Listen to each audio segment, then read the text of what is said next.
Welcome to the debate. Today, our focus is on interpreting comparative value within the very competitive London serviced office market. We're specifically contrasting two commercial offerings from our source material, Eccleston Place in Victoria and a space on Savile Row in Mayfair. Right, and these two listings really present a classic dichotomy of business priorities. We're not just comparing the monthly rent, which is £649 versus £800. We're really asking a more fundamental question about strategy. Where does the superior value for a modern, fast-moving business actually lie? That's exactly it. The central question is this: does a contemporary business benefit more from the, let's say, comprehensive value, the transport centrality, and the broad, lifestyle-focused amenities of the Victoria offering, or from the structural professionalism, the very specific features, and of course the prestige of the Mayfair address? I'll be arguing for the comprehensive value and accessibility model of Eccleston Place. And I'll be arguing that the enhanced professional utility and, frankly, the investment value inherent in the Savile Row offering ultimately justify that increased cost. Okay. Well, for me, the superior value is immediately evident. It's in the sheer volume of complementary benefits you get at that lower price point, the £649 per month. Eccleston Place is all about accessibility and utility.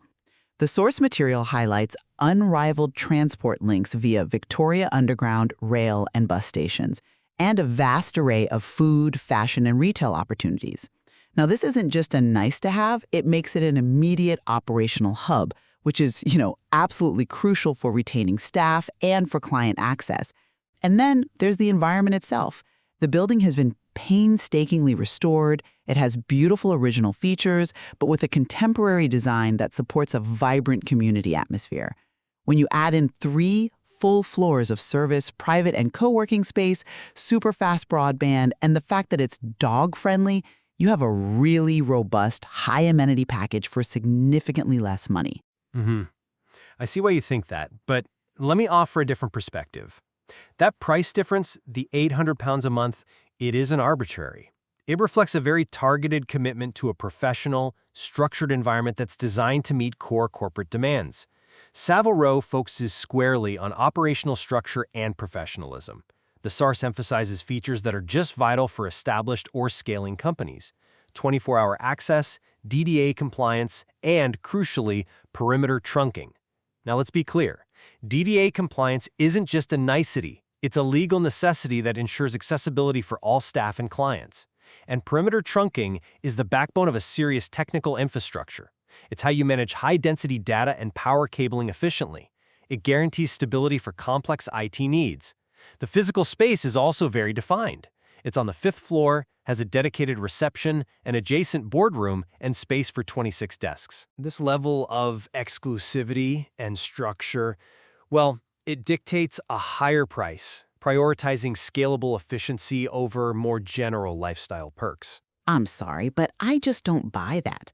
While those technical features offer some, specialized advantages, I don't think they outweigh the quantifiable daily value of superior transport. We need to frame this in terms of employee productivity. In London, travel time is productivity loss. If I have a team using the Victoria Transport Nexus, the time saved every single day from those unrivaled transport links translates directly into a measurable return on investment that frankly far surpasses the benefit of tailored cable trunking, which you could argue is becoming an outdated necessity in a world that relies more and more on high-speed wireless.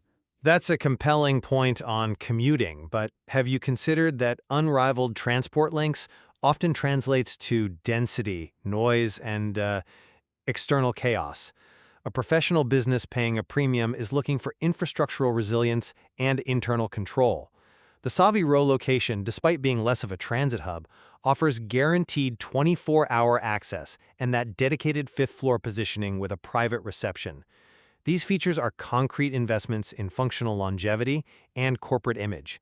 Victoria's emphasis on original features and being dog-friendly, it appeals to a generalized lifestyle preference. Savile Row speaks to functional seriousness. For a financial firm where image and controlled access are paramount, that investment is non-negotiable. Let's pivot and address the price justification directly. If the functional utility of Victoria is so paramount, Why is so much of the marketing language dedicated to aesthetics, the building being painstakingly restored, having beautiful original features? It suggests a reliance on high design to compensate for a lack of intrinsic premium spatial value that Savile Row just inherently possesses. I'd suggest the lower price is a necessity, reflecting a dependence on its proximity to the station rather than on value generated by the workspace itself. I have to strongly disagree with that. I would frame the £649 rate as a sign of superior cost management for the tenant, not lower quality. The listing explicitly says the Victoria space is fully fitted and furnished to a high specification. We have to factor in the full inclusion of service space across 3 floors, super-fast broadband, maintained kitchen facilities, plus all the other amenities. That £151 monthly difference per person, when you scale that across a 20 or 30-person team, that is an enormous cost saving. So the question becomes, is a Mayfair address really worth paying nearly 25% more per head for?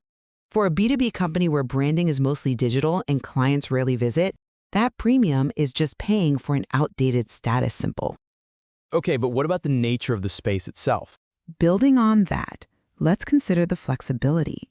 Victoria's offering spans 3 floors, mixing private offices and co-working space. This supports not just a vibrant community, but crucial business agility. A modern business needs to scale up or down fluidly. This multi-floor setup is built for that kind of flexibility. See, the concept of a community atmosphere is attractive to startups, I'll give you that. But the strength of Savile Row lies precisely in its specificity, in its control. The space is clearly defined, 5th floor, capacity for 26 desks, plus 6 hot desks and 2 meeting rooms. This clear quantification eliminates the uncertainty of scaling within a massive multi-tenant hub.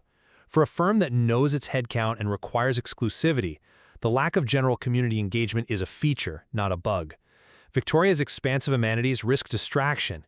Savile Row's structure is dedicated to supporting a specific team with an exclusive, controlled environment. That precision inherently limits growth, doesn't it?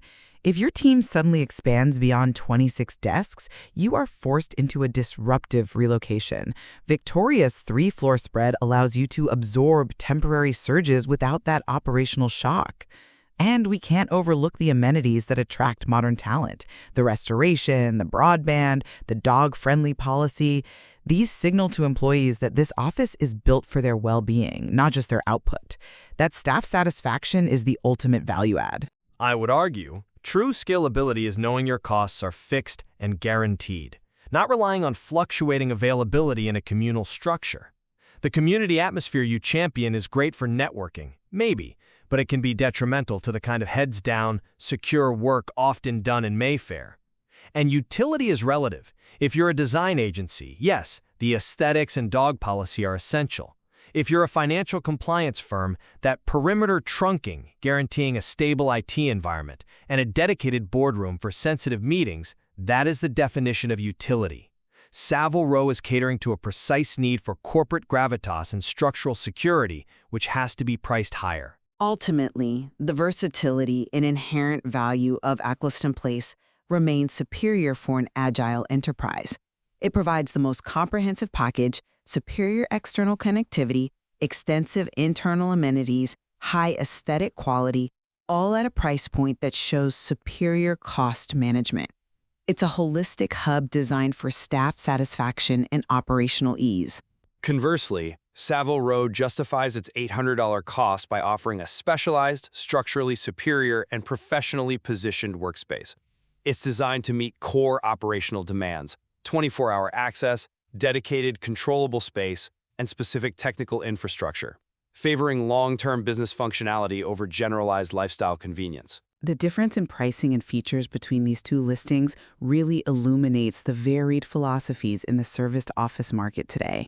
Are you optimizing for professional prestige and internal control, or for practical accessibility and cost-effective staff well-being? And it leaves the modern business owner to determine which model, the environment that attracts the highest caliber of general talent, or the environment that optimizes an established operational structure, is the true indicator of long-term value.